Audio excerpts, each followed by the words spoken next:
A dying fawn collapsed beside him. And what happened next would defy everything he knew about nature and love. He was just a man, walking through the forest, completely unprepared for what was about to unfold. Because when that fawn's mother arrived, she didn't run away in fear. Instead, she made a choice so impossible, so defying of every natural law, that it would haunt him forever. This is the story of a sacrifice so profound, it will reshape how you see love itself. The forest was quiet that morning. Too quiet. He'd walked this trail 100 times before, and it had never felt like this. The birds weren't singing. The squirrels weren't chattering. Even the wind seemed to have held its breath, waiting for something to happen. There was an unnatural stillness to the air, a heaviness that pressed down on his shoulders like an invisible weight. He noticed it the moment he stepped onto the trail. The usual symphony of the forest. The rustling of leaves, the distant calls of jays, the scurrying of small creatures in the underbrush, was absent. In its place was a silence so complete, so absolute, that it felt almost suffocating. It was the kind of silence that made you acutely aware of your own breathing, your own heartbeat, the sound of your own footsteps on the forest floor. He paused for a moment, trying to understand what he was sensing. Was it an animal?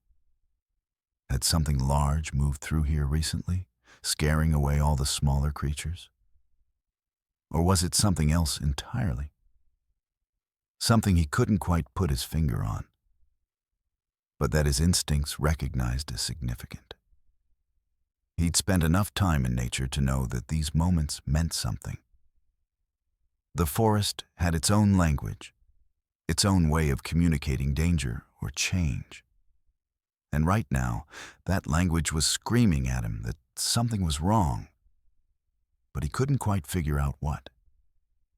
He continued down the trail, his senses heightened, his mind alert. The morning sun filtered through the canopy above, creating patterns of light and shadow on the forest floor. It was beautiful, in a way. That perfect autumn light that made everything seem somehow more vivid, more real than it actually was. The leaves were turning, shifting from green to gold to deep crimson.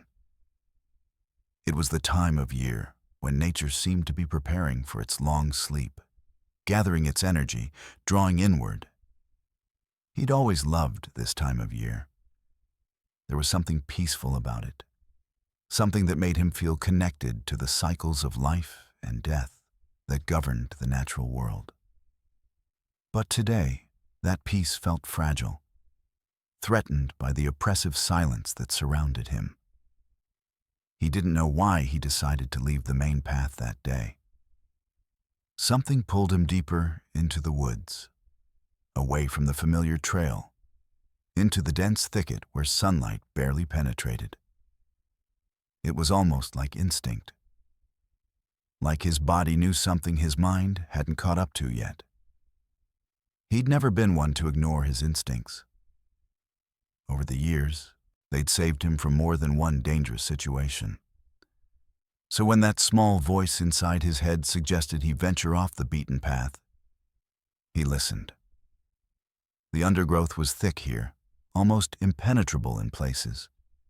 He had to push through branches and vines, ducking under low-hanging limbs, stepping carefully over roots that twisted across the forest floor like grasping fingers. His clothes caught on thorns. Spider webs brushed against his face. The deeper he went, the more the forest seemed to close in around him, until he felt like he was moving through a tunnel of green. But he kept going. Something was drawing him forward, pulling him deeper into the wilderness. He couldn't explain it, couldn't rationalize it, but he trusted it completely. That's when he heard it. A sound so faint, so desperate, that at first he thought he'd imagined it. It was a cry, not quite a scream, not quite a whimper. Something in between. something that carried the weight of pure suffering. It was the sound of something in pain, something in distress, something that was crying out for help that might never come. He stopped dead in his tracks. His heart began to race. In all his years hiking these woods, he'd never heard anything like that sound. It wasn't the call of a predator. Those were usually loud and aggressive, designed to intimidate. It wasn't the warning cry of prey either.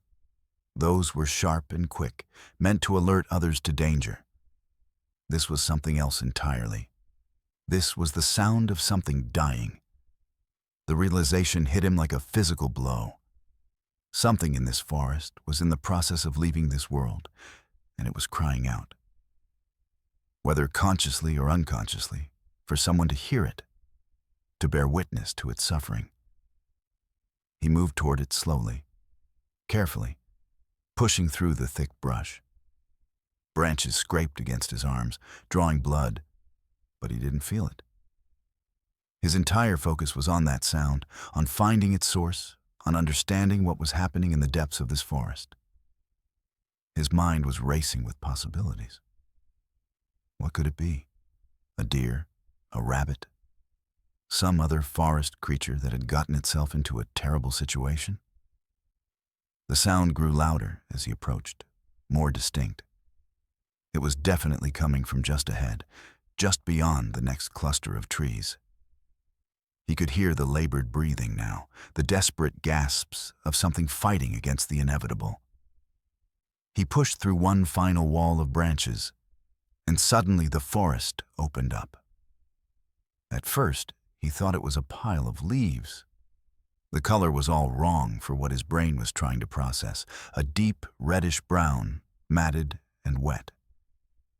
But as his eyes adjusted, as the reality of what he was looking at began to crystallize, his breath caught in his throat. It was a fawn. A young deer, no more than a few weeks old, lay collapsed on its side in a small clearing. Its legs were splayed out awkwardly, as if it had simply given up mid-stride and fallen where it stood. Its sides heaved, with labored breathing, each breath seeming to take an enormous effort, as if the simple act of living had become too much to bear. He stood frozen, unable to move, unable to process what he was seeing. The fawn's eyes were open, glassy and unfocused, staring at nothing. There was a wound on its hind leg, deep and infected, the flesh around it swollen and discolored. He could see the infection spreading like a dark stain across the animal's skin, could see the damage that had been done. This wasn't a fresh wound. This had been festering for days, maybe longer. The flesh around the wound had begun to rot, releasing a sickly sweet smell that made his stomach turn. The fawn was dying, and there was nothing he could do to stop it. He took a step closer, and the fawn's eyes flickered. A tiny movement, barely perceptible. But it was there. The fawn knew he was present. It knew something was near. But it was too weak to move, too weak to run, too weak to do anything but lie there and suffer. The fear in those eyes, the desperate, primal fear of a creature facing the end of its life, was almost too much to bear. He felt something crack inside his chest. This was nature, he knew. This was the way things worked. Predators hunted. Prey got injured. The weak didn't survive. It was brutal and efficient and utterly indifferent to suffering. He'd read about it, understood it intellectually. He'd seen nature documentaries, had learned about the food chain and natural selection and survival of the fittest. But standing here, looking down at this creature in agony, none of that knowledge mattered. What mattered was that something was dying in front of him, and he was powerless to stop it. He should have left. He should have turned around and walked back to the trail, back to his car, back to his normal life, where he didn't have to witness this. He could have pretended he'd never heard that cry, never found this clearing, never laid eyes on this suffering creature. It would have been easier. It would have been kinder to himself. But he couldn't. Something held him there, rooted to the spot, unable to look away. It was as if some deeper part of him, some ancient, primal part that understood the significance of this moment, was refusing to let him leave. He sat down on the forest floor, a few feet away from the fawn, and he waited. He didn't know what he was waiting for. Death, probably. He was waiting to watch this creature die. He was waiting to be present for the end of a life that had barely begun. It was morbid and strange and completely illogical. But he couldn't leave. He couldn't abandon this fawn in its final moments. Time seemed to move differently in that clearing. Minutes felt like hours. Hours felt like minutes. He lost track of how long he'd been sitting there, watching the fawn's labored breathing, watching the life slowly drain out of its eyes.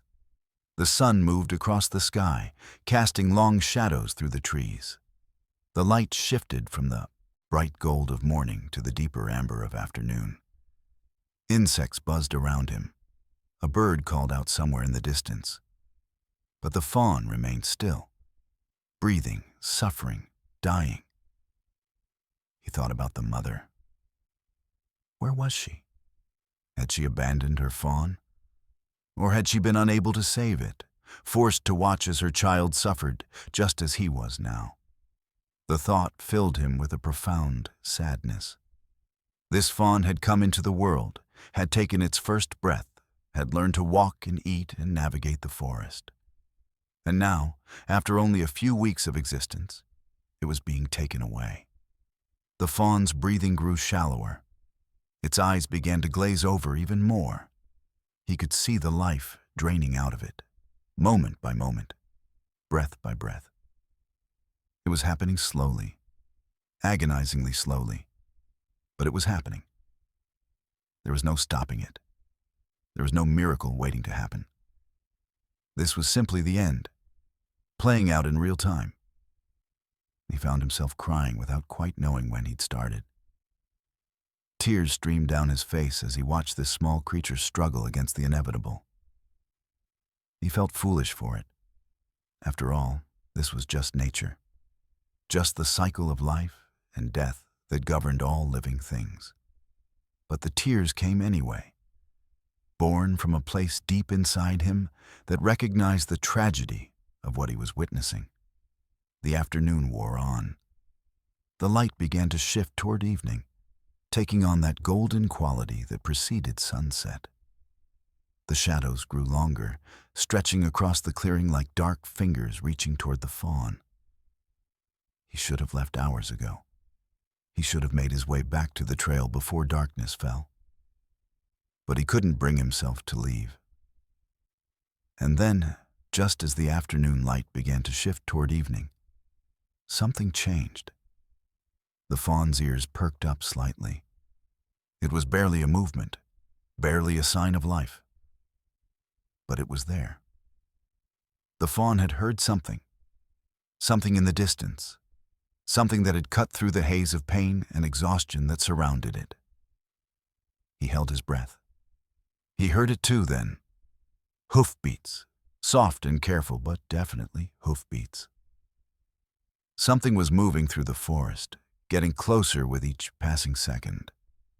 The sound was deliberate, purposeful, not the panicked flight of a startled animal, but the steady, determined approach of something that knew exactly where it was going. A doe emerged from the trees. She was beautiful, sleek and graceful, with a coat of deep brown that seemed to glow in the fading sunlight. Her movements were fluid and elegant, each step a study in natural grace. But what struck him most was the way she moved. There was an urgency to her gait, a desperation that transcended the natural grace of her species. She moved like something driven by a force more powerful than fear, more powerful than caution. Her head was up, her nostrils flared, searching for something. searching desperately, searching for her fawn. And when her eyes found the broken creature on the ground, when she saw what had become of her child, something in her seemed to shatter. She let out a cry, a sound so raw, so filled with anguish, that it seemed to pierce through the very fabric of the forest itself.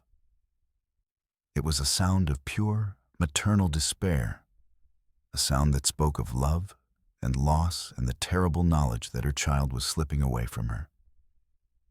The mother had found her dying child, and the man realized in that moment that he was about to witness something he would never forget. The boundaries between observer and participant were about to blur. He was no longer just a witness to nature's indifference. He was about to become part of something far more profound. This was just the beginning. This was the moment everything changed. But what happened next would defy everything he knew about nature, about love, about what a mother would sacrifice to save her child.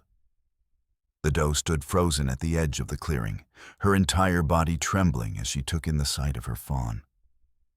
For a long moment, she didn't move. She simply stood there, her sides heaving with rapid breaths, her eyes fixed on the broken form of her child. The man held perfectly still. He knew instinctively that any sudden movement could spook her, could send her fleeing back into the forest. He wanted to see what would happen next. He needed to see it. The doe took a tentative step forward, then another. She moved slowly, carefully, as if approaching something fragile that might shatter at any moment. Her ears were pinned back against her head, and her entire posture radiating distress and concern. She reached her fawn and lowered her head, sniffing at the wound on its hind leg. The fawn's eyes flickered with recognition. It knew its mother. Even in its dying state, even through the haze of pain and fever, it recognized the scent of the creature that had given it life. The doe made a soft sound. Not quite a moan, not quite a call. It was a sound of comfort, of reassurance, of a mother trying to soothe her suffering child. She nuzzled the fawn gently, careful not to touch the infected wound. Her tongue came out, and she began to lick the fawn's face, its neck, its sides, grooming it with the tenderness of a parent caring for their young. The man felt his throat tighten. He'd never seen anything like this. The raw emotion of it, the desperate love displayed in every movement. It was almost too much to witness. The doe continued her ministrations for several minutes, licking and nuzzling her fawn, making soft sounds of comfort. But as she worked, the man noticed something else. She kept returning to the wound. Her nose would brush against it. Her tongue would reach toward it. She was examining it, studying it, trying to understand what had happened to her child. And then something shifted in her demeanor. The doe's body went rigid. Her head lifted, her eyes narrowed. The man could see the moment understanding dawned on her. The moment she comprehended the full extent of her fawn's condition. The infection was severe. The wound was deep. The fawn was dying, and there was nothing she could do to stop it. But instead of fleeing, instead of abandoning her child to its fate as nature might dictate, the doe did something extraordinary. She lay down beside her fawn.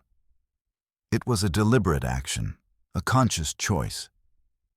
She positioned herself so that her body was pressed against her fawn's side, so that they were touching, connected.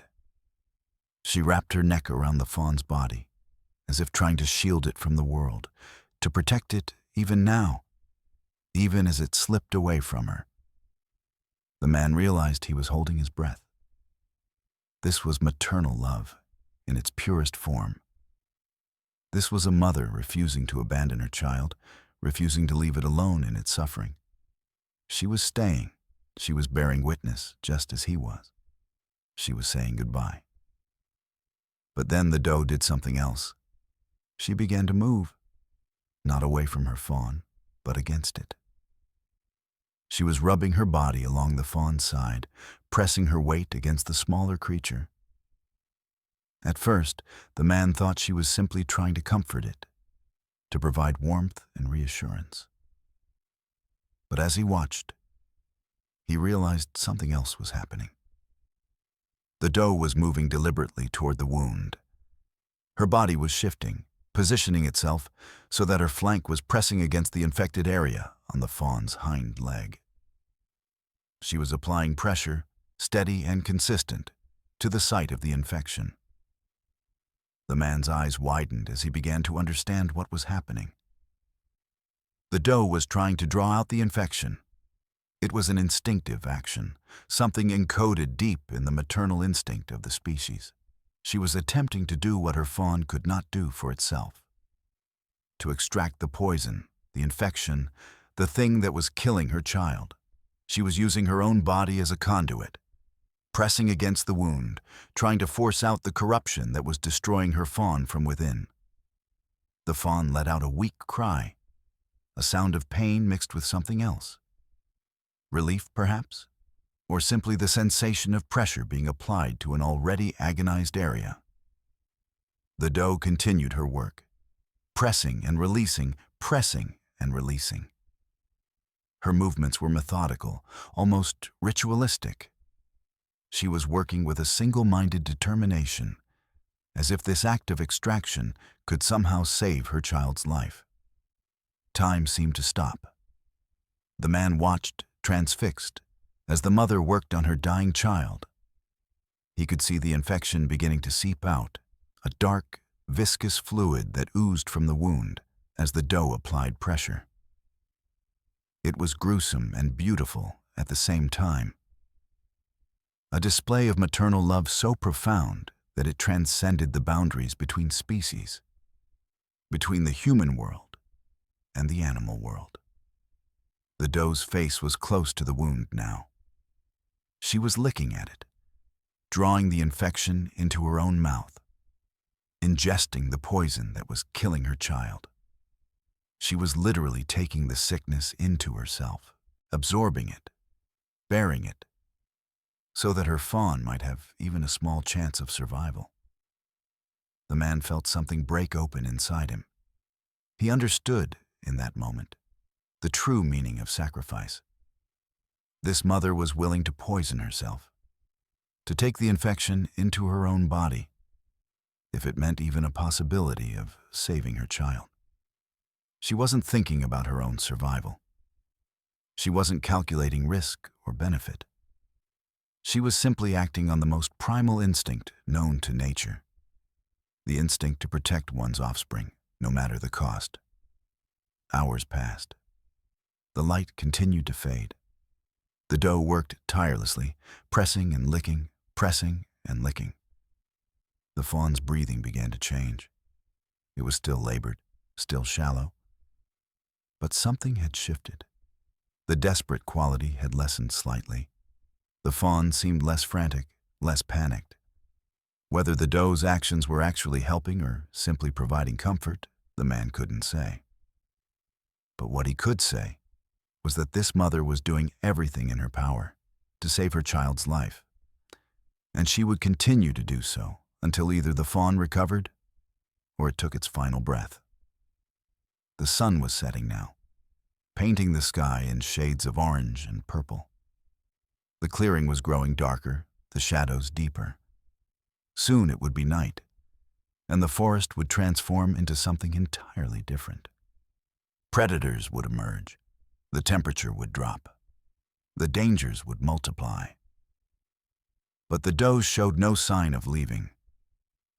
She remained beside her fawn, continuing her work, refusing to abandon her child to the darkness and the dangers that lurked within it. The man realized he couldn't stay much longer. He needed to get back to the trail before full darkness fell. He needed to make his way out of the forest before night made it impossible to navigate. But he found himself reluctant to leave. reluctant to abandon this scene, reluctant to return to the normal world where such profound acts of love and sacrifice went unwitnessed. He stood up slowly, careful not to make any sudden movements. The doe's eyes flickered toward him, but she didn't flee. She simply watched him, assessing him, perhaps understanding on some level that he meant no harm. He was simply another witness to this moment, another creature who had stumbled upon something sacred. The man backed away slowly, step by step, until the trees began to close in around him. He took one last look at the clearing, at the mother and her fawn, locked together in their struggle against death and infection and the indifference of nature. And then he turned and made his way back through the forest, back toward the trail, back toward the world he'd left behind what felt like a lifetime ago, but was probably only a few hours. As he walked, his mind was reeling. What he'd witnessed had fundamentally altered something inside him. He'd come to the forest expecting to see nature's brutality, nature's indifference to suffering. And he had seen those things. But he'd also seen something else. Something that contradicted everything he thought he knew about the natural world. He'd seen love. He'd seen sacrifice. He'd seen a mother willing to do anything, absolutely anything, to save her child's life. And he realized, as the forest grew darker around him and the first stars began to appear in the sky above, that he would never be the same. He would never look at nature the same way again. He would never look at love the same way again. Because he'd seen it in its purest form, raw, unfiltered, and utterly transcendent. But what he didn't know was that the doe's sacrifice was far from over. What she was about to do next would push the boundaries of love beyond anything nature was supposed to allow. He made it back to the trail, just as the last rays of sunlight disappeared below the horizon. The forest had transformed in the darkness, becoming something alien and unfamiliar. Sounds that he hadn't noticed during the day now seemed amplified. The crack of branches, the rustle of leaves, the distant calls of nocturnal creatures awakening to the night. He walked quickly, his mind still churning with images of what he'd witnessed. The doe and her fawn, the mother's desperate attempts to save her child, the infection being drawn from the wound. It all felt like a dream, something too profound to be real, too emotional to have actually occurred. But he knew it had happened. He could still smell the forest on his clothes, could still feel the scratches on his arms where branches had torn at his skin. It had been real. He reached his car and sat in the driver's seat for a long time without starting the engine. He just sat there, staring out at the darkening forest, thinking about what he'd seen, about the mother's sacrifice, about the fawn's suffering, about the terrible knowledge that even if the doe's efforts had helped, even if the infection had been partially drawn out, the fawn might still not survive. The wound was too deep, the infection too advanced. But the mother had tried anyway. She had done everything in her power, had sacrificed her own health and safety, all for the slim possibility that her child might live. It was the most beautiful and most heartbreaking thing he'd ever witnessed. He started the car and drove home in a daze, barely paying attention to the road. His apartment felt foreign when he arrived, too clean, too sterile, too disconnected from the raw reality of what he'd experienced in the forest. He tried to eat dinner, but couldn't manage more than a few bites. He tried to watch television, but couldn't focus on anything. He tried to sleep, but found himself staring at the ceiling, his mind replaying the scene over and over again. He had to go back. The realization came to him around 3 a.m, fully formed and undeniable. He had to return to that clearing. He had to know what had happened to the fawn. Had it survived the night? Had the mother's sacrifice been enough? Or had the infection claimed the young deer's life despite everything the doe had done? He couldn't live with the uncertainty. He called in sick to work the next morning, something he rarely did. He packed a backpack with water and some food, grabbed his jacket, and drove back to the forest. The morning was cool and crisp, the kind of autumn morning that made everything feel new and full of possibility. He parked in the same spot and made his way back down the trail, then off into the woods toward the clearing. His heart was pounding as he pushed through the undergrowth. What would he find? What state would the fawn be in? As he approached the clearing, he began to move more slowly, more carefully. He didn't want to startle the doe if she was still there. He didn't want to interrupt whatever was happening in that small patch of forest. He emerged from the trees and stopped dead. The scene before him was both exactly what he expected and completely different from what he'd anticipated. The doe was still there, still lying beside her fawn. But something had changed. The fawn was no longer lying motionless on its side. It was still weak, still clearly suffering. But it was moving. Its head had shifted. Its legs had moved slightly. It was still alive. More than that, it seemed to be breathing easier. The desperate, labored gasps of the previous day had become something more regular, more sustainable.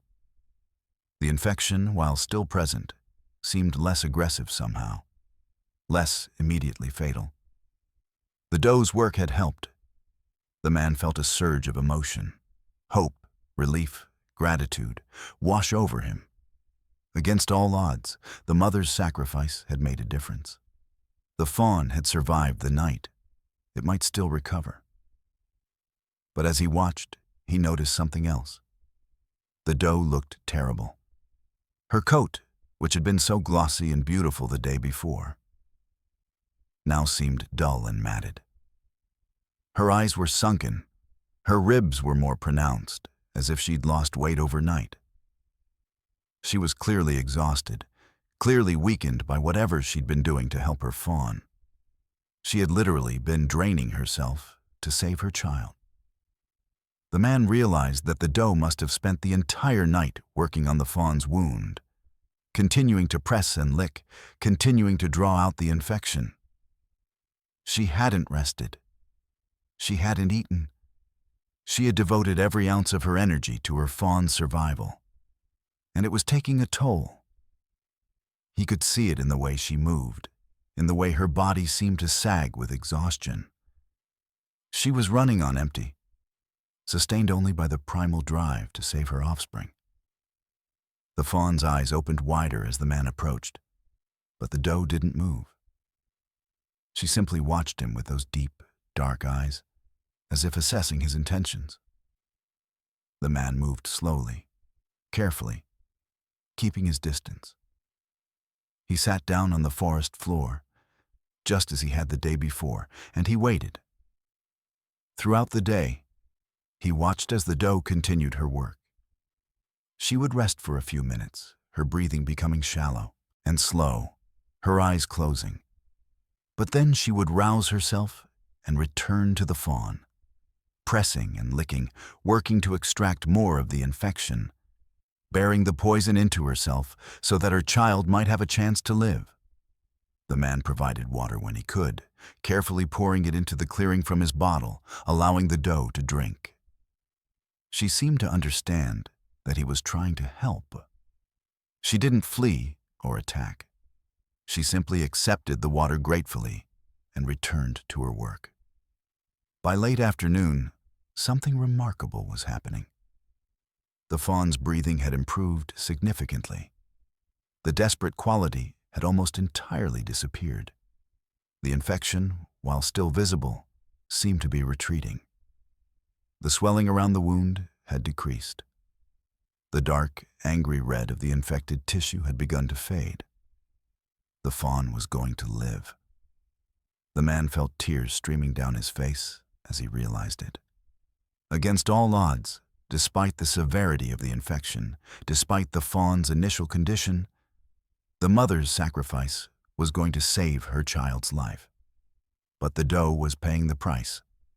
As evening fell, the man noticed that the doe was moving more slowly. Her breathing had become labored. She seemed to be running on fumes, sustained only by sheer willpower and maternal instinct. The poison she'd ingested, the infection she'd drawn into herself, was beginning to affect her. Her eyes were glassy. Her movements were sluggish. She was dying. The realization hit the man like a physical blow. The doe had saved her fawn's life, but in doing so, she had poisoned herself. The infection that she'd drawn from her child's wound had entered her own body, had begun to spread through her system. She was infected now, seriously infected, and there was nothing she could do about it. She had sacrificed her own life for her child's. The man sat in stunned silence as he watched the doe lie down beside her fawn one more time. The fawn, now strong enough to move more deliberately, pressed its head against its mother's side. It seemed to understand, on some level, what its mother had done for it. It seemed to know that it was only alive because of her sacrifice. The doe's breathing became more shallow. Her eyes began to close. But even as she was dying, even as the infection was claiming her life, she remained beside her fawn. She didn't abandon it. She didn't flee into the forest to die alone. She stayed, bearing witness to her child's survival, knowing that her sacrifice had been worth the cost. It was the most profound act of love the man had ever witnessed. As night fell, the doe's breathing became fainter and fainter. The man remained in the clearing, keeping vigil, bearing witness to this extraordinary moment. He understood now why he'd been drawn to this forest, why he'd felt compelled to leave the trail, why he couldn't abandon this scene. He was meant to see this.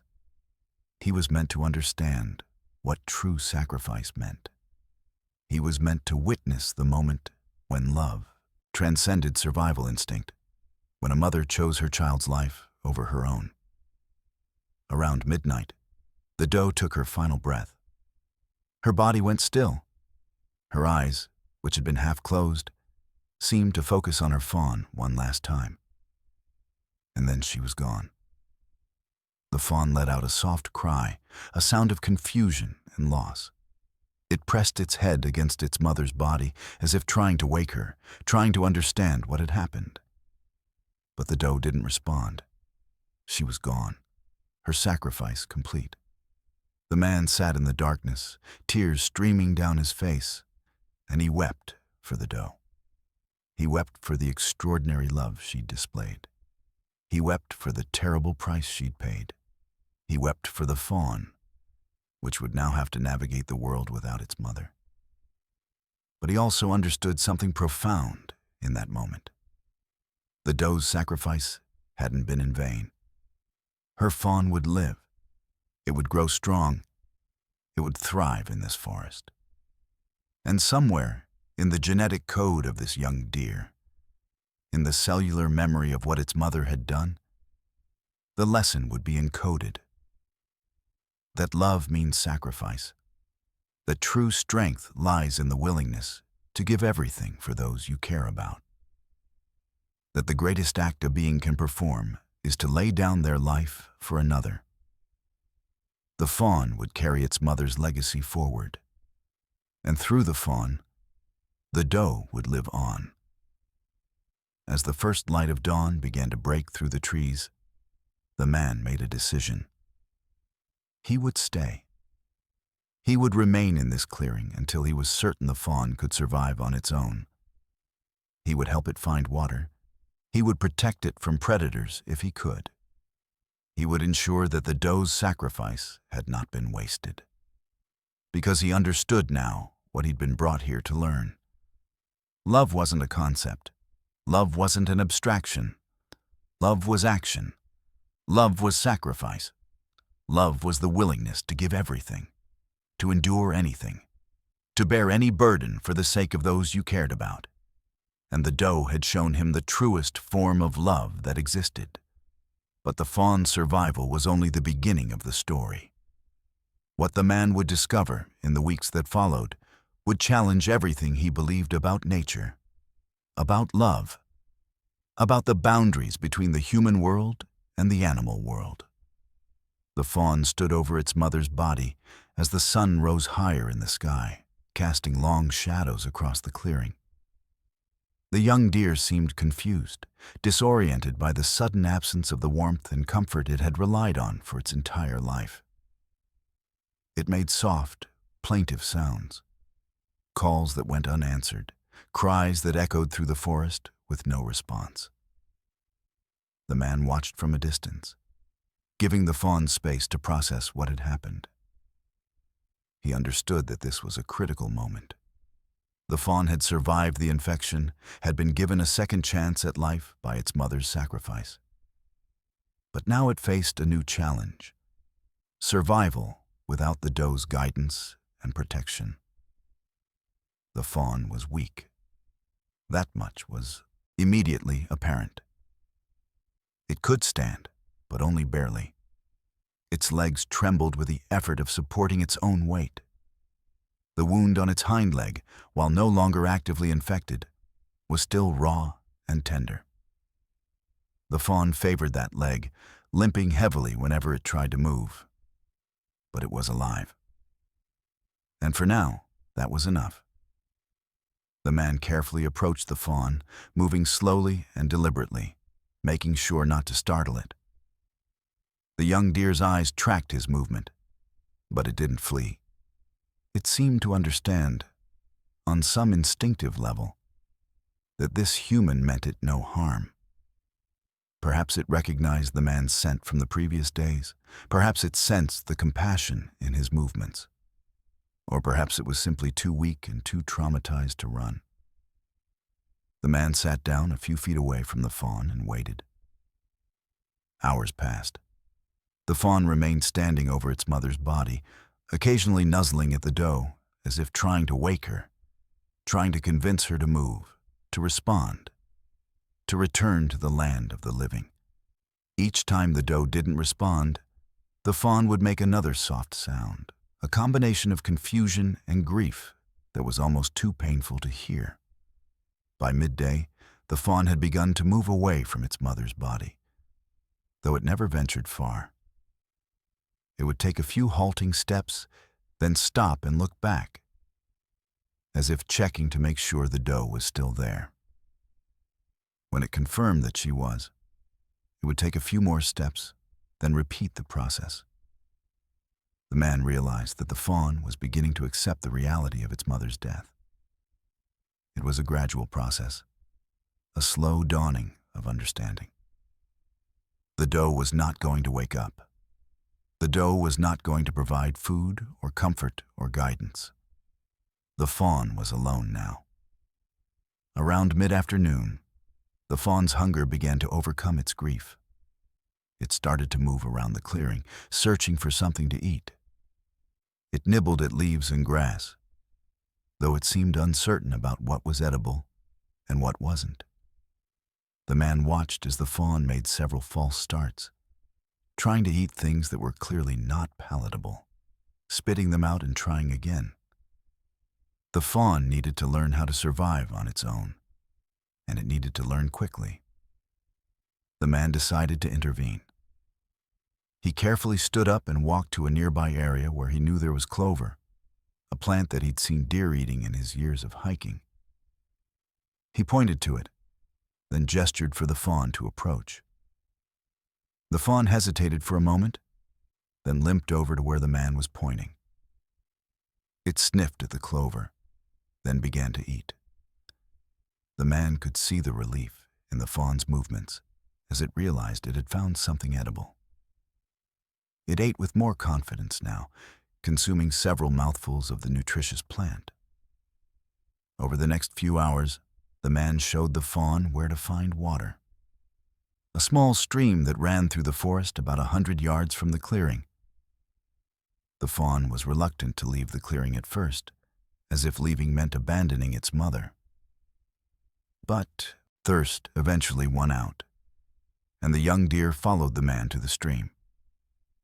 The fawn drank deeply, its entire body seeming to relax as the cool water washed over its parched throat. When it had finished, it looked at the man with what seemed like gratitude, a recognition that this human had provided something essential, something necessary for survival. As night fell, the man made a decision. He couldn't leave the fawn alone. Not yet. The young deer was still too weak, still too vulnerable. Predators would be active in the darkness, and the fawn would be easy prey in its current condition. The man needed to stay, to keep watch, to protect the fawn through its first night without its mother. He gathered branches and leaves and created a makeshift shelter near the edge of the clearing, positioning it so that he could see the fawn from where he lay. He built a small fire, just enough to provide warmth and to deter any large predators that might be tempted by the scent of an injured young deer. The fawn watched as the man worked, seeming to understand that these actions were meant to help it. When the man finally lay down to rest, the fawn approached and lay down nearby, close enough to feel the warmth of the fire, close enough to sense the man's presence. They slept like that through the night. The man and the orphaned fawn united in their vigil over the doe's body, which lay in the center of the clearing like a monument to sacrifice. The next morning, the man knew he faced a critical decision. He couldn't stay in the forest indefinitely. Eventually, he would need to return to his job, to his apartment, to his normal life. But he also couldn't abandon the fawn. The young deer was still too weak, still too dependent on the man's guidance and protection. He spent the day teaching the fawn how to forage more effectively. He showed it which plants were safe to eat and which ones to avoid. He led it to different areas of the forest where food was abundant. He stayed close, always within sight, always ready to intervene if danger appeared. By the end of the day, the fawn was moving with more confidence. The limp was still pronounced, but the fawn was putting more weight on the injured leg. The infection had completely receded now, and while the wound would likely leave a scar, it was clear that the fawn was going to make a full physical recovery. But the emotional recovery was a different matter. The fawn had begun to follow the man everywhere, treating him as a substitute for its mother. When the man sat down, the fawn would lie down beside him. When the man moved, the fawn would follow. When the man made sounds, the fawn would respond with its own soft calls, as if trying to maintain a conversation. The man realized that he was becoming the fawn's mother in all the ways that mattered. He was providing food, water, protection, and companionship. He was teaching the fawn how to survive. He was giving the young deer a reason to keep living. And as the days passed, something remarkable began to happen. The fawn's dependency on the man began to decrease. The young deer was learning, growing stronger, becoming more independent. It still sought out the man's company, but it was no longer following him everywhere.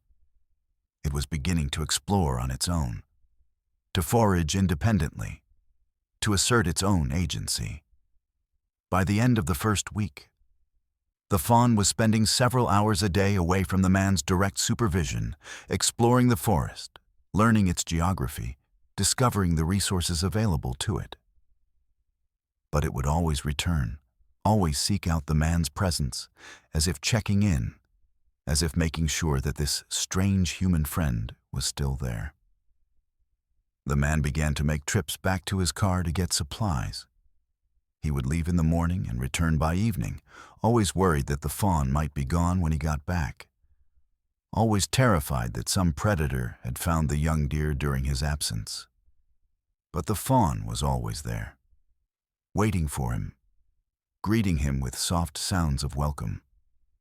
On the 10th day, the man made a decision that he knew would be difficult but necessary. He spent the entire day with the fawn, but he didn't provide any food. He didn't show the fawn where to forage. He simply observed as the young deer went through the process of finding its own sustenance, solving its own problems, relying on its own instincts. The fawn was frustrated at first, confused by the man's sudden withdrawal of support. But as the hours passed, the young deer began to adapt. It remembered the lessons it had learned. It found food on its own. It found water on its own. It navigated the forest using its own growing instincts and knowledge.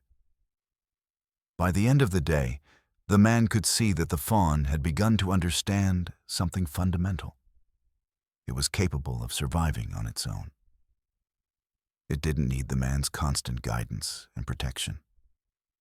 It was becoming a creature of the forest, learning to thrive in the wild as nature intended.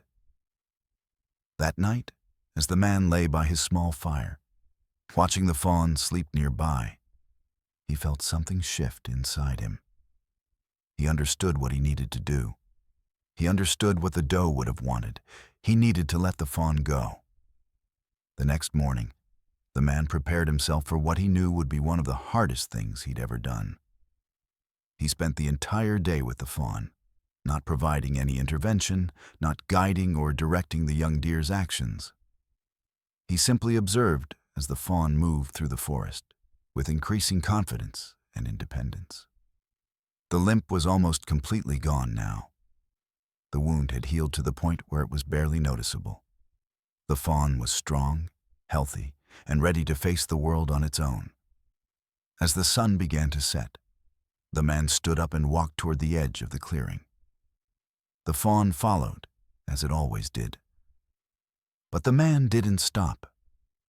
He kept walking, moving deeper into the forest, away from the clearing, away from the place where the fawn had spent the last week and a half learning to survive.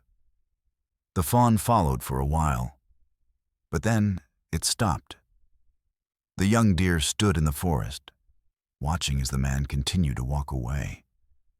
The man could hear the fawn's soft calls behind him, confused and uncertain. He didn't look back. He knew that if he looked back, if he saw the fawn's distress, he wouldn't be able to continue. He would turn around and return to the young deer, and they would fall back into the pattern of dependency that would ultimately harm the fawn's chances of long-term survival.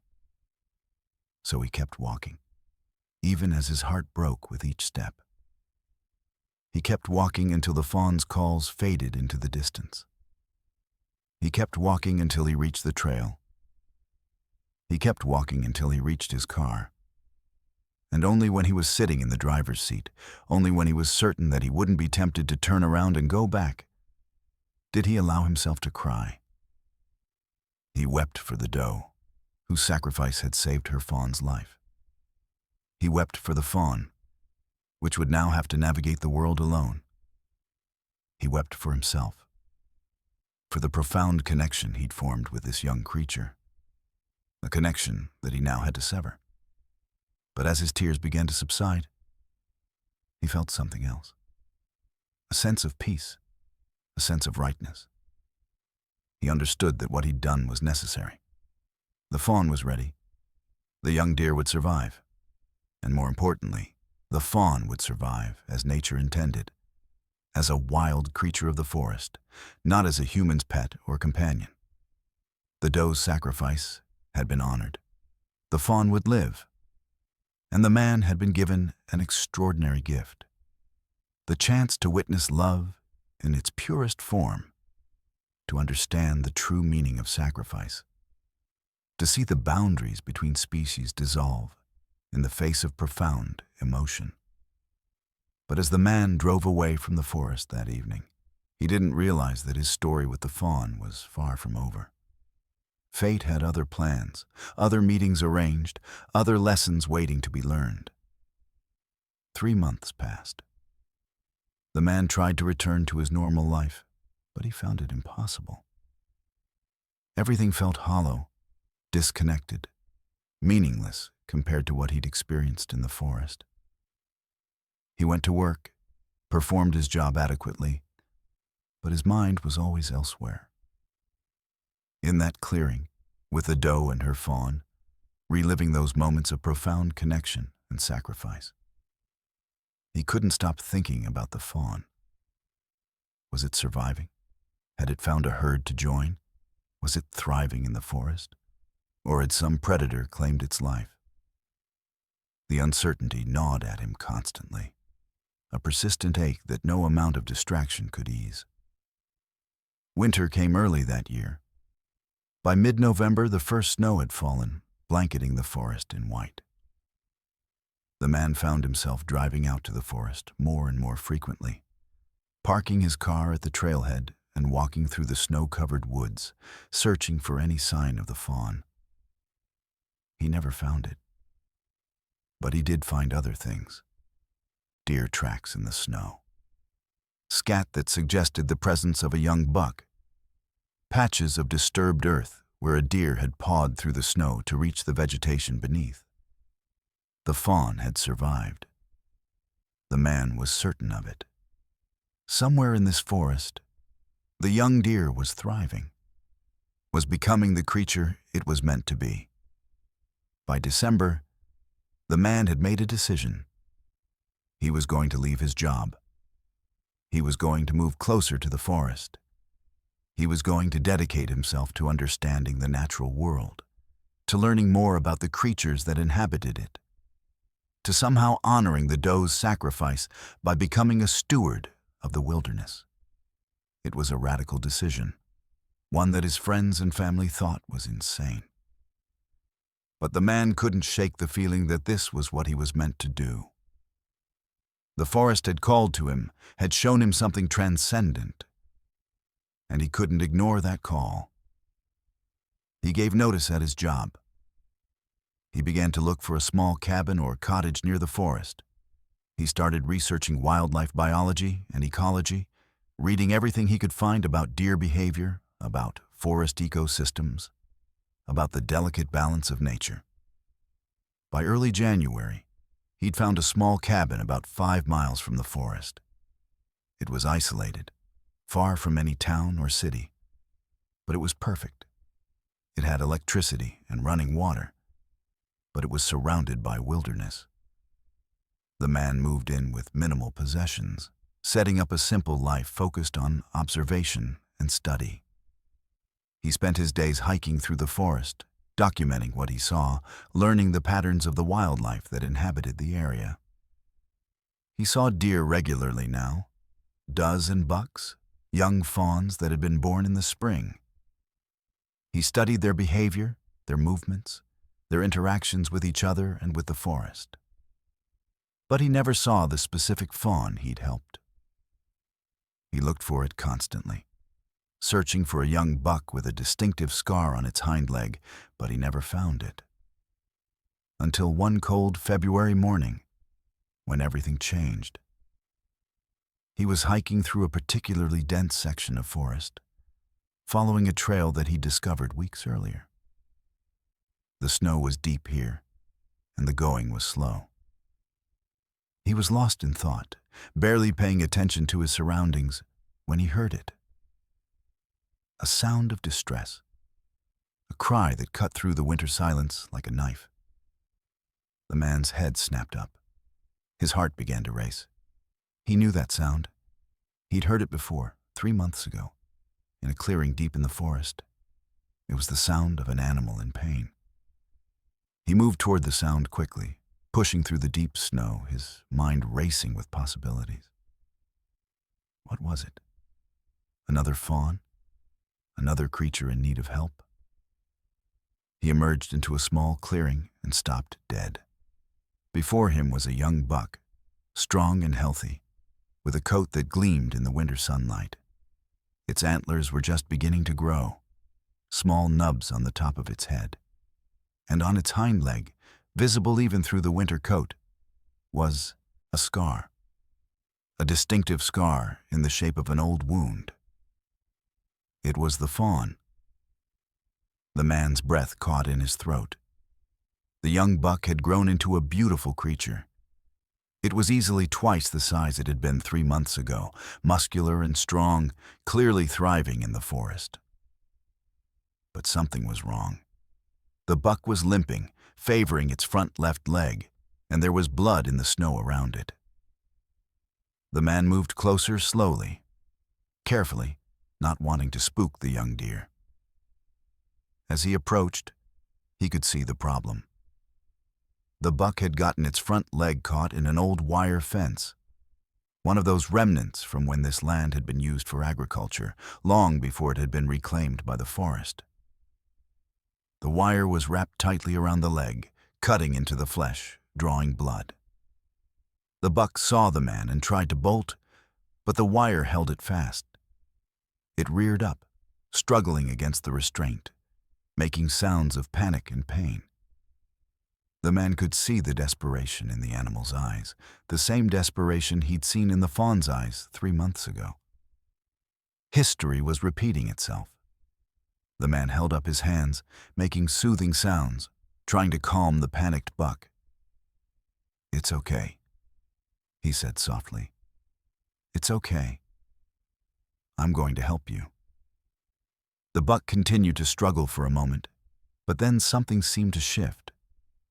The animal's eyes focused on the man's face, and recognition seemed to flicker in those dark depths. Did the buck remember him? Was it possible that after 3 months, after all the changes the young deer had undergone, it still recognized the human who had helped it survive its mother's death? The man moved closer, speaking in low, soothing tones. "Easy, easy. I remember you. I know you. Your mother saved you. She gave everything for you. And now I'm going to help you, just like I helped you then." The buck's struggles began to slow. It was as if the animal understood, as if it recognized not just the man's voice, but the intention behind it. The young deer stood still, trembling but no longer fighting, as the man approached. The wire was embedded deeply in the flesh of the buck's leg. The man could see that it had been there for a while. The wound was infected, swollen and angry, just like the fawn's wound 3 months ago. Just like the wound that had nearly killed the young deer before its mother's sacrifice had saved it. The man worked carefully, using a knife from his backpack to cut away at the wire. It was delicate work, requiring precision and care. One wrong move could sever an artery or cause serious damage. But the man worked with the focus and determination of someone who understood the stakes. It took nearly an hour. But finally, the wire came free. The buck's leg was bleeding heavily, the flesh torn and damaged by the wire's grip. The man tore strips from his shirt and fashioned a makeshift bandage, wrapping it tightly around the wound to stem the bleeding. The buck stood still throughout the process, as if understanding that the man was helping it, as if trusting that this human meant it no harm. When the bandage was finally in place, the young deer looked down at its leg, then back at the man. And the man could have sworn he saw something in the buck's eyes. Recognition, gratitude, understanding. The buck took a tentative step, testing its injured leg. It was clearly painful, but the immediate danger had passed. The wire was removed. The bleeding was controlled. The buck would survive. The man sat down in the snow, suddenly exhausted. He'd done it again. He'd intervened in nature, had saved another creature's life. But this time, it felt different. This time, he wasn't just helping a random animal. He was helping the fawn, the young creature whose life he'd already saved once, whose mother's sacrifice he'd witnessed, whose survival had changed the trajectory of his entire life. The buck approached and stood beside the man, its body warm against the cold of the winter day. They sat together in the clearing, man and deer, connected by a bond that transcended species, transcended the normal boundaries of the natural world. "Your mother would be proud of you," the man whispered, reaching out to gently touch the buck's neck. "She gave you life, and now you've survived long enough to become this beautiful creature. She would be so proud." The buck made a soft sound, not quite a call, not quite anything the man could identify. But it felt like an acknowledgement. Like the young deer was accepting the man's words, was understanding on some level what the man was saying about its mother. About sacrifice, about the extraordinary gift that had been given to it. As the sun began to set, painting the snow in shades of orange and gold, the man realized something profound.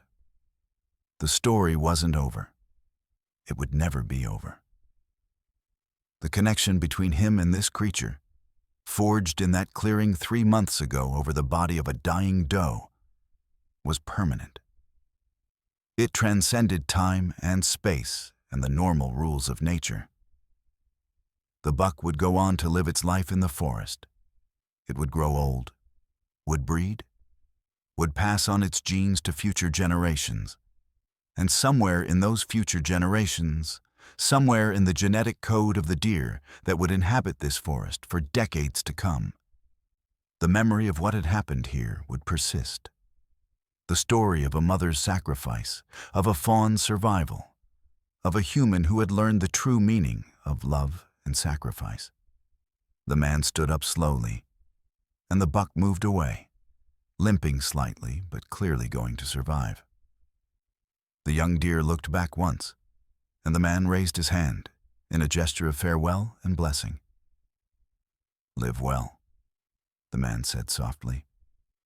"Live long, and remember what your mother taught you about love and sacrifice. Teach it to your own children someday.